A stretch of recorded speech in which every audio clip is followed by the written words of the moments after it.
Everybody, what's up? OCD Mikey, Hi-Fi Guy, for another edition of The Mikey Show. And I am going to go over today something that somebody sent me in. I've got a couple of emails that came in. As you know, you guys and gals can send me in things that you see in the market or videos that you see or whatever. And if you think it's ridiculous or if you want clarity or whatever. And yesterday somebody sent me a video of another YouTuber talking about the Magnepan LRS Plus and how he was going to do it the right way because Magnepan did it the wrong way.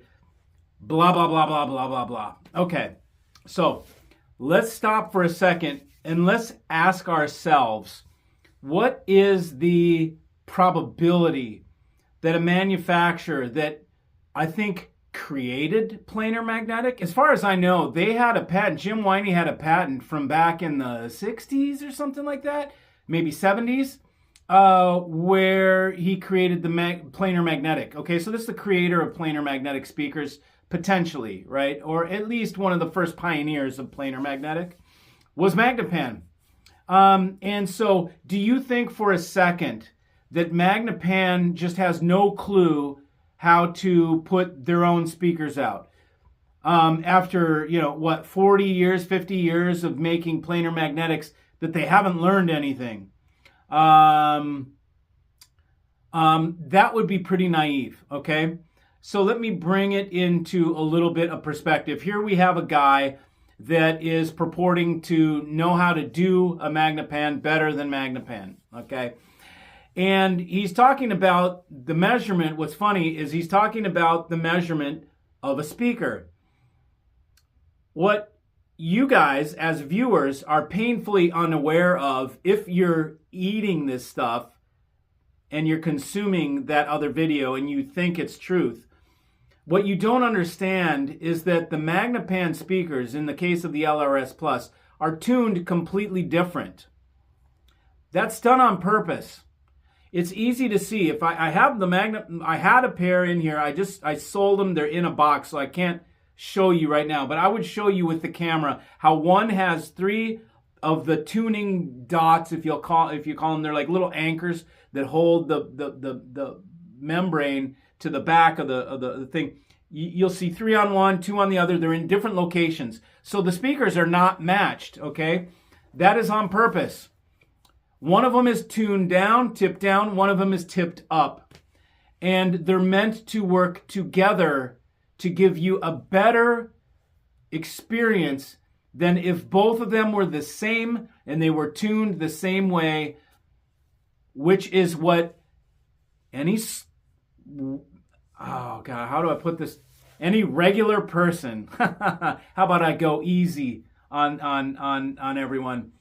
Any regular person that doesn't have much experience would think we just tune both speakers the same way. That's the way it's done in every situation. They're always tuned the same way. That's the way box speakers are tuned. In the case of a Magnepan, which has one center sweet spot, you have to also understand the methodology of the Magnepan. The Magnepan is meant for a single sweet spot. It is not meant to have a broad dispersion. So to try and make a Magnepan give broad dispersion is silly.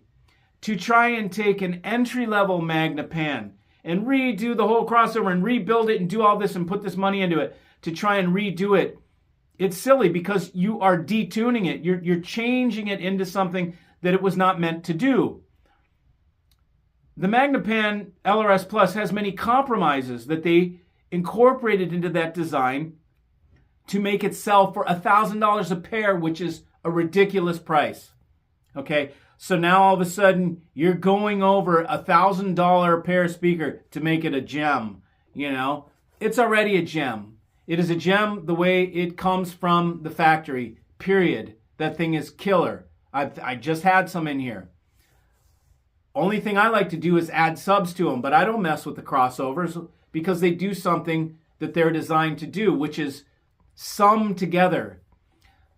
I talked with Magnepan. They spent much time listening to perfectly matched LRS pluses with flat responses versus one tipped down, one tipped up so that they blend together, and the result was better when they tune them separately and you mix them in your brain. The experience is better, okay? Here is a perfect example of why measurements don't always equal the good result. As you can see in that video, they measured one speaker. They didn't even talk about, here's how the left one measured, here's how the right one measured. That would have been the first key that they knew what they were doing, is we would have seen a dual measurement, one of the left, one of the right, because they're very different speakers. You can look at them and see that they're different. So that would have been the proper thing to do. Here's the Magnepan left, here's the Magnepan right. We're going to do this one like that. So if they did the same crossover in both of them, it's ridiculous.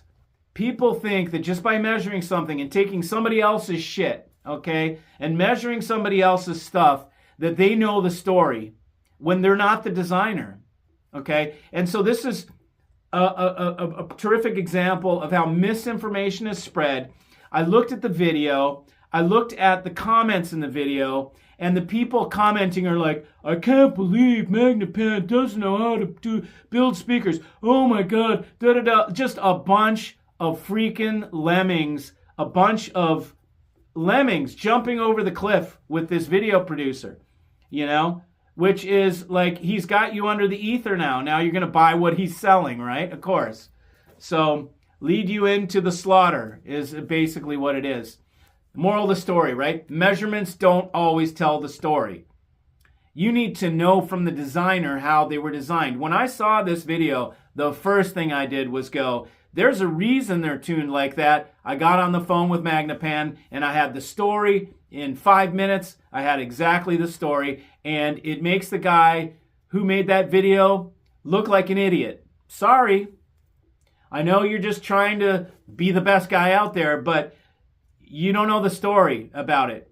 You don't know the story about it, and you're telling the wrong story about it. But the bottom line is, this guy purports to know what he's talking about with the Magnepans. He's trying to make it so that they're good off-axis and all this stuff, which is not what a freaking planar magnetic does anyways. A planar magnetic freaking beams, okay? It's not good off-axis. So instead of just loving it for what it is, he's trying to homogenize it and turn it into something that it's not. And I don't think you guys will get a good result from that. That is just my opinion, okay, for whatever it's worth. So keep aware that measurements don't always tell the story. People that purport to be experts many times don't know what they're doing. Maybe they know their way how to design a box speaker. Maybe they know how to fix a kef or a klipsch.